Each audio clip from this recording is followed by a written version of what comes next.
Friends, मैं हूं आपकी डॉक्टर अमरीन। आपका अपने YouTube channel wellness studio by doctor Amreen में हार्दिक स्वागत करती हूं। फर्स्ट ऑफ ऑल, जो भी मेरे इस चैनल पे नए हैं या जिन्होंने अभी तक सब्सक्राइब नहीं किया है, वो सबसे पहले मेरे चैनल को सब्सक्राइब कर लें और बेल आइकॉन को प्रेस कर दें ताकि उनको आगे आने वाले फ्यूचर में इंपॉर्टेंट इन्फॉर्मेशन मिलती रहे। राइट, आज हम बात करने जा रहे हैं आपसे HTN के बारे में। तो व्हाट इज़ HTN?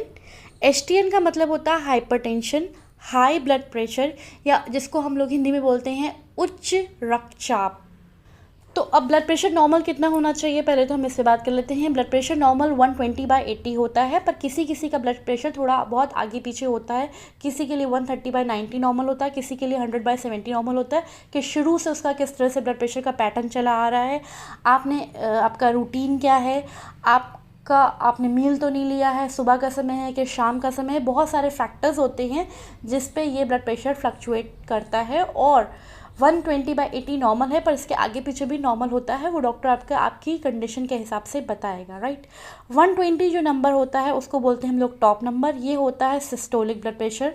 ये जब वो ब्लड प्रेशर होता है जब हार्ट हमारा ब्लड पंप कर रहा होता है, जब हार्ट जो होता है कॉन्ट्रैक्शन में होता है, कॉन्ट्रैक्शन मोड में होता है। राइट, तो जो फोर्स आर्टरीज में डेवलप होती है जिससे ब्लड फ्लो करता है उसको हम लोग बोलते हैं सिस्टोलिक ब्लड प्रेशर। राइट, और 80 जो है वो है बॉटम नंबर। इसको हम लोग बोलते हैं जब हार्ट हमारा ब्लड पंप कर रहा होता है, जब वो रेस्ट स्टेज में होता है, वो रिलैक्सेशन मोड में होता है। तो जो प्रेशर जनरेट होता है by pumping of heart when it is at relaxed mode, तो जो आर्टरीज़ में जो आपके प्रेशर जनरेट होता है ब्लड को मूवमेंट करने के लिए, फ्लो करने के लिए, उसको बोलते हैं हम लोग diastolic. 120/80 mm of Hg is normal. Right, blood pressure हम किससे नापते हैं? हम लोग ब्लड प्रेशर के लिए जो इंस्ट्रूमेंट का इस्तेमाल करते हैं उसको हम बोलते हैं स्फिग्नोमैनोमीटर। राइट, आप अगर नहीं बोल सकते हैं इसको तो आप बोल दीजिए BP मशीन या BP ऑपरेटर्स भी बोलते हैं। तो जो भी BP के पेशेंट है, फर्स्ट ऑफ ऑल मैं सबसे रिक्वेस्ट करूँगी, जो भी BP के पेशेंट है, जिनको भी हाइपरटेंशन की प्रॉब्लम रहती है, उच्च रक्तचाप की शिकायत रहती है, वो प्लीज़ अपना ब्लड प्रेशर बराबर जाके रेगुलरली क्लिनिक पे डॉक्टर से चेक कराते रहे। राइट, अब प्री हाइपरटेंशन, प्री मतलब जो पहले की स्टेज होती है। और किसी का blood pressure 140/90 mm of Hg है तो उसको हम लोग बोलते हैं प्री हाइपरटेंशन। मतलब ये आगे चल के हाइपरटेंशन में बदल सकता है। राइट, अब हाइपरटेंशन क्या होता है, कितना ब्लड प्रेशर पहुंचता है कि जब हम उस पेशेंट से बोलते हैं कि आप हाइपरटेंशन के मरीज़ हो, तो वो ब्लड प्रेशर होता है हमारा 140/90 से। अगर ब्लड प्रेशर आपका ज़्यादा जा रहा है तो इट मीन्स आपको हाई ब्लड प्रेशर की प्रॉब्लम है। राइट, हाइपरटेंशन एक सीरियस कंसर्न है और ये बहुत ही इंपॉर्टेंट टॉपिक है क्योंकि ब्लड प्रेशर के मरीज़ दिन ब दिन बढ़ रहे हैं बहुत तेज़ी से। और ब्लड प्रेशर क्या है, इसको हम लोग हाइपरटेंशन को हम लोग साइलेंट किलर भी बोलते हैं, क्योंकि बहुत सारे पेशेंट्स में कुछ सिम्टम्स नहीं आता और अचानक से उनका ब्लड प्रेशर बढ़ता है, शूट होता है और वो डेथ हो जाती है उनकी, आपको पता भी नहीं चलता। तो ये एक मेजर कॉज ऑफ कंसर्न है, तो इसको आप बिल्कुल सीरियस लें क्योंकि हाइपरटेंशन जो है वो प्री मेच्योर डेथ का एक बहुत बड़ा रीज़न बन रहा है हमारे यंगस्टर्स में, हमारे मिडिल एज ग्रुप में। तो it is a matter of concern. Right, अब हाइपरटेंशन कितने टाइप्स के होते हैं? 2 तरह के होते हैं। एक होता है प्राइमरी हाइपरटेंशन, एक होता है सेकेंडरी हाइपरटेंशन। प्राइमरी हाइपरटेंशन जो होता है, ये इसका कॉज हमें पता नहीं होता, रीज़न नहीं मिलता है डॉक्टर्स को कि क्या रीज़न है, तो उसको हम लोग बोलते हैं इडियोपैथिक। इसका रीज़न नहीं समझ में आता और ये धीरे धीरे करके ब्लड प्रेशर लोगों का बढ़ता है, एज बाय एज सालों लग जाते हैं ब्लड प्रेशर बढ़ने में। सेकेंडरी हाइपरटेंशन जो होता है, सेकेंडरी हाइपरटेंशन जो है ज़्यादा खतरे की बात है क्योंकि हमारे ये रैपिडली बढ़ता है, ये तेज़ी से बढ़ना शुरू हो जाता है। इसके हमको कॉजेज़ भी, अगर हम सर्च करेंगे तो इसके हमको कॉजेज़ भी समझ में आते हैं कि बॉडी में कहाँ पे गड़बड़ी हो रही है। जनरली सेकेंडरी हाइपरटेंशन होता है उन लोगों में जिनको किडनी की प्रॉब्लम है, थायराइड की प्रॉब्लम रह रही है, या किसी किसी को प्रेगनेंसी में भी हो जाता है, या जिनको ऑब्स्ट्रक्टिव स्लीप डिसऑर्डर, मतलब जिनको बहुत ज़्यादा खर्राटे आते हैं, प्रॉपर सोते हैं तो उनको सांस नहीं आती बीच में, तो ये एक रीज़न होता है। राइट, अब फैक्टर्स क्या हैं जो इसके बेसिक, जिन फैक्टर्स में हम आपसे बात करने जा रहे हैं, जो आपके फैक्टर्स, जो ज़्यादा रिस्क फैक्टर्स क्या हैं इनके, जिसकी वजह से पता चलता है कि ब्लड प्रेशर की प्रॉब्लम हो सकती है। अगर आपकी किसी को फैमिली हिस्ट्री में प्रॉब्लम है तो आप अपना बीपी ज़रूर से बराबर चेक कराएं, क्योंकि आपको भी होने के चांसेस हो सकते हैं, जिसको हम लोग बोलते हैं हेरिडिटरी कॉजेज़।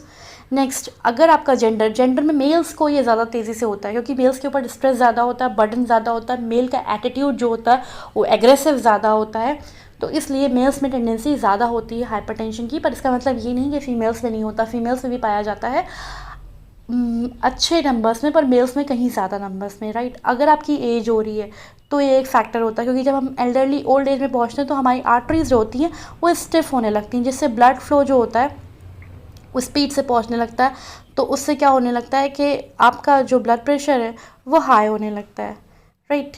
नेक्स्ट थिंग, अगर आपको कोई किडनी की प्रॉब्लम है, या आपको हार्ट में कोई प्रॉब्लम है, या आपकी ब्लड वेसल स्टिफ है या एन्यूरिज्म है, तो ये सारे फैक्टर्स होते हैं जो आपको ब्लड प्रेशर बढ़ाते हैं। अब हम बात कर लेते हैं जो हमने अपने खुद से कारण अपनी ज़िंदगी में खुद से चीज़ें हमने पैदा करी होती हैं कि ब्लड प्रेशर बढ़ जाए, जिनको हम लोग बोलते हैं मॉडिफिएबल रिस्क फैक्टर्स।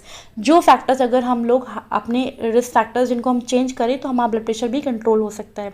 उनमें नंबर 1 पे आता है कि आपका बहुत सारा खान पान, गलत खान पान, जैसे कि टबैको का कंजप्शन, तंबाकू खाना, मसाला खाना, अल्कोहल का कंजप्शन ज़्यादा, सिगरेट तो समझ लीजिए बिल्कुल जहर है।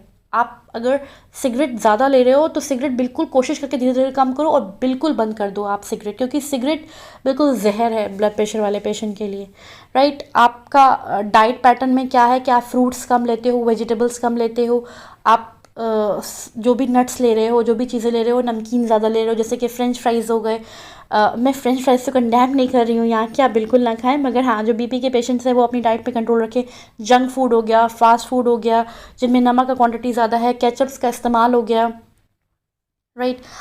आप processed food, can food, ready to eat food खा रहे हो, इन सब में प्रिजर्वेटिव के तौर पे नमक का इस्तेमाल होता है। पिकल्स ले रहे हो, पापड़ खा रहे हो, ये सारी चीज़ें जो हैं आपका कहीं ना कहीं ब्लड प्रेशर, क्योंकि इनमें सोडियम कंटेंट ज़्यादा होता है तो आपका ब्लड प्रेशर बढ़ा रही होती हैं। आप एक्सरसाइज नहीं कर रहे हो, कोई वॉकिंग नहीं, कोई जॉगिंग नहीं, कोई रनिंग नहीं, डांस नहीं, आप ये सारी चीज़ें नहीं कर रहे हो अपनी लाइफ में, तो ऑब्वियस सी बात है पूरे टाइम आप लैपटॉप या फ़ोन के पास स्क्रीन खोल के बैठ जाते हो, आपका रूटीन गड़बड़ है, आप लेट सो के उठते हो, डायबिटीज़ है, तो अपना ब्लड शुगर लेवल कोशिश करें हर हाल में मेंटेन रखें। बहुत सारे चीज़ों से आपका ब्लड शुगर कंट्रोल हो सकता है, तो वो एक रीज़न हो जाता है। कोलेस्ट्रॉल लेवल अगर आपका हाई जा रहा है उसको कम करें, डाइट से कम कर सकते हैं, मेडिसिन से कम कर सकते हैं, तो भी एक ये रिस्क फैक्टर हो जाता है आपका। तो ये सारी चीज़ें जो होती हैं ये आपके रिस्क फैक्टर्स होते हैं आपको आपके हाइपरटेंशन में। हाँ, और एक बहुत ही इम्पॉर्टेंट चीज़ जिसकी वजह से हाइपरटेंशन होता है सबसे ज़्यादा, वो है स्ट्रेस।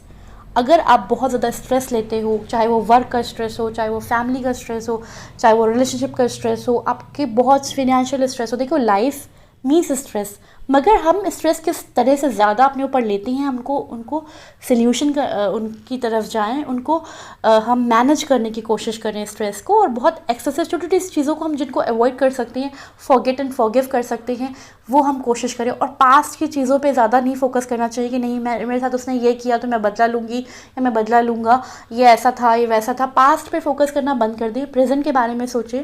प्रेजेंट अच्छा करेंगे तो आपका फ्यूचर अच्छा होगा, पास्ट से आपका ना प्रेजेंट अच्छा होगा ना फ्यूचर अच्छा होगा। और छोटी छोटी सी चीज़ों को लेके आप फॉरगेट एंड फॉरगिव की थ्योरी करें, उनके बारे में ज़्यादा सोचने की ज़रूरत नहीं है। अगर आपको लगता है बहुत ज़्यादा ख्याल आ रही है तो आप कुछ फिजिकल एक्टिविटी कर लें, आप अपनी हॉबी डेवलप कर लें, आप एक्सरसाइज कर लें, आप जिम चले जाएं, आप कोई भी स्पोर्ट्स खेल लें अपने फ्रेंड्स के साथ, राइट। तो ऐसा नहीं कि आपकी एज हो गई तो आप कुछ खेल नहीं सकते, आप प्लीज़ कुछ खेलें, ऐसा कुछ भी नहीं है। स्पोर्ट्स खेलें, फिजिकली एक्टिव रहें, ये नहीं कि आप फ़ोन पे खेलना शुरू कर दें, ये मैं बिल्कुल भी नहीं कह रही हूँ। आँखों पे भारीपन होना, सिर दर्द होना, सिर में और आँखों के हिस्से में हल्का हल्का सा भारीपन, आँखें खोलने में परेशानी, या आधा फेस भी पेन होता है, किसी किसी पेशेंट का ऐसा होता है, नाक से ब्लड आना, या विजुअल डिस्टर्बेंसेस, दिखने में परेशानी हो रही है, या धुंधला दिख रहा है, या फिर लगता है कि कुछ हेलोज, कुछ रिंग्स बन रही हैं आँखों के सामने, ये सारे सिम्टम्स आपको अगर हो रहे हैं तो इसका मतलब कहीं ना कहीं आपको ब्लड प्रेशर की दिक्कत हो रही है। चेस्ट में अब जब सीवियर किसी को ब्लड प्रेशर बढ़ने लगता है तो उसको पसीना बहुत ज़्यादा आता है, ये मैंने देखा है कई पेशेंट में। ये ज़रूरी नहीं कि सारे साइन एंड सिम्टम्स एक ही ब्लड प्रेशर के पेशेंट में प्रेजेंट हो, किसी में कुछ होंगे, किसी में कुछ होंगे, और किसी में कुछ भी नहीं होंगे। इसीलिए इसको साइलेंट किलर, जैसे कि मैंने पहले बताया कि इसको साइलेंट किलर बोलते हैं, राइट। तो आप देखिएगा जिनको स्लीपिंग का पैटर्न डिस्टर्ब है, जिनको नींद नहीं आ रही है प्रॉपर, एंग्जाइटी रहती है, घबराहट होती है, सांस लेने में परेशानी होती है, चेस्ट में पेन होता है, हार्ट बीट उनकी इरेगुलर होती है, कभी तेज़ कभी धीमी हो जाती है, थका थका सा महसूस करते हैं, थोड़ा सा भी काम करते हैं तो लगता है कि बस अब लेट जाएं, गुस्सा ज़्यादा आता है, चिड़चिड़ाहट रहती है, मूड डिस्टर्ब रहता है, हर समय फटीग रहते हैं। और किसी किसी पेशेंट में, बहुत सीवियर केस में क्या होता है कि यूरिन में ब्लड आने लगता है। राइट, ये हो गए हमारे पूरे सिम्टम्स। अब मैं आपको बता दूं हाइपरटेंशन सिर्फ और सिर्फ हम कैसे प्रिवेंट कर सकते हैं उसके लिए, और आगे आने वाली वीडियोस पे मैं इसके लिए डाइट, इसके लिए मेडिसिन और हाइपरटेंशन के लिए टिप्स, मैं सारी चीज़ें दूंगी। इसलिए आप प्लीज़ और प्लीज़ मेरे चैनल को सब्सक्राइब करें और बहुत सारे लोगों तक शेयर करें ताकि सही इन्फॉर्मेशन लोगों तक पहुँचे, और अपने नियर एंड डियर वन से ज़रूर ये वीडियोज़ शेयर करें। राइट, और मुझे कमेंट सेक्शन में एक चीज़ ज़रूर से लिख के बताइएगा कि आपका ब्लड प्रेशर कितना रहता है। राइट, और किसी भी तरह का कोई भी आपको क्वेरी होती है मन में, या किसी में भी आप नेक्स्ट वीडियोस चाहते हैं, तो आप मुझे कमेंट सेक्शन में या मेरे दिए हुए डिस्क्रिप्शन बॉक्स में जीमेल कर सकते हैं। नेक्स्ट थिंग आपको मैं बता दूं कि किस ब्लड प्रेशर को कंट्रोल रखना ज़रूरी क्यों है, क्योंकि हमारे ये आपको हार्ट अटैक ला सकता है, हार्ट में प्रॉब्लम कर सकता है, स्ट्रोक ला सकता है, पैरालिसिस हो सकता है, किडनी डैमेज कर सकता है। इसलिए ब्लड प्रेशर प्लीज़ कंट्रोल रखें। जो लोग कहते हैं कि नहीं चल रहा है, चलने दो, इस चीज़ को इग्नोर ना करें। आप अपने डॉक्टर से, अपने फिजिशियन से बराबर कंसल्ट करें, और अगर कोई प्रॉब्लम है तो आप मुझसे कंसल्ट कर सकते हैं कमेंट सेक्शन में लिख के। नेक्स्ट थिंग आपको मैं कुछ थोड़ी सी चीज़ें बता दूँ जिनको आपको फॉलो करना है, और उससे आपका ब्लड प्रेशर लगभग नॉर्मल लेवल पे आ जाएगा, इतना ज़्यादा बढ़ा नहीं रहेगा। सबसे पहली चीज़ तो अपना आप स्लीप पैटर्न नॉर्मल करो, रात में जल्दी सो, सुबह जल्दी उठो, और कोशिश करो कि हरियाली वाली जगह पे जाके आप चल सकते हो तो चलो, धीरे धीरे चल सकते हो तो धीरे धीरे चलो, नहीं चल सकते हो तो आप एक स्टिक ले लो, उसको लेके चलो, चलना बहुत ज़रूरी है। जॉगिंग करो या रनिंग कर सकते हो अगर आपको परेशानी नहीं होती है तो। वैसे मैं स्ट्रेनर्स, जितने भी ब्लड प्रेशर के पेशेंट हैं उनको मैं मना करती हूँ कि कोई भी स्ट्रेनर्स एक्सरसाइज या बहुत देर तक एक्सरसाइज नहीं करनी है, थोड़ी देर करनी है और जेंटल और ग्रेजुअली धीरे धीरे करनी है। तो उनको एक्सरसाइज करनी है, प्राणायाम करें, योगा करें, ब्रीथिंग एक्सरसाइज करें, और अपनी स्ट्रेस लेने की आदत कम करें। धीरे धीरे हम कोशिश करने से बहुत सारी चीज़ें पॉसिबल हो सकती हैं। इनफैक्ट कोशिश करने से सब चीज़ें पॉसिबल हो सकती हैं, हम ये कह सकते हैं। तो अपना स्ट्रेस लेवल को मैनेज करना शुरू करें। ठीक है, अपना टाइम जो है अच्छा टाइम कोशिश करें, क्वालिटी टाइम स्पेंड करें, बच्चों के साथ टाइम स्पेंड करें, अच्छे एल्डरलीज़ के, ओल्ड एज के साथ टाइम स्पेंड करें। कुछ अपने फ्रेंड्स के साथ आप वर्कआउट कर सकते हैं, उनके साथ स्पोर्ट्स कर सकते हैं, ना कि अपने पूरे टाइम अपने आप फ़ोन में या लैपटॉप्स पे जूझे रहें। थोड़ा टाइम अपने लिए निकालें, और डाइट कोशिश करें हेल्दी खाएँ, मोर फ्रेश वेजिटेबल्स और फ्रेश फ्रूट्स का इस्तेमाल ज़्यादा से ज़्यादा करें। वाटर इनटेक थोड़ा सा बढ़ा दें अपना, कैसे भी करके धीरे धीरे करके अपना वाटर इनटेक बढ़ाइए, पानी ज़्यादा पियो, और सिगरेट कोशिश करके हर हाल में छोड़ दें। ड्रिंकिंग करने की हैबिट है तो धीरे धीरे कम कर दें, ड्रिंक कम कर दें। वैसे red wine is good for your health, and red wine is very much healthy impacts on your body, specially over your heart. Right, तो इन सारी चीज़ों को पैटर्न फॉलो करके आप अपना ब्लड प्रेशर कंट्रोल कर सकते हैं। और आगे आने वाले वीडियोस पे मैं बताऊंगी आपको कि डैश डाइट फॉलो करें, tips to control hypertension and best homeopathic remedies for hypertension. तो प्लीज़ और प्लीज़ चैनल पे लाइक ज़रूर करें और सब्सक्राइब कर लें। थैंक यू सो मच, क्योंकि ये सारी वीडियोज़ मैं आपके लिए बता रही हूँ। और अपना बहुत अच्छा ख्याल रखें।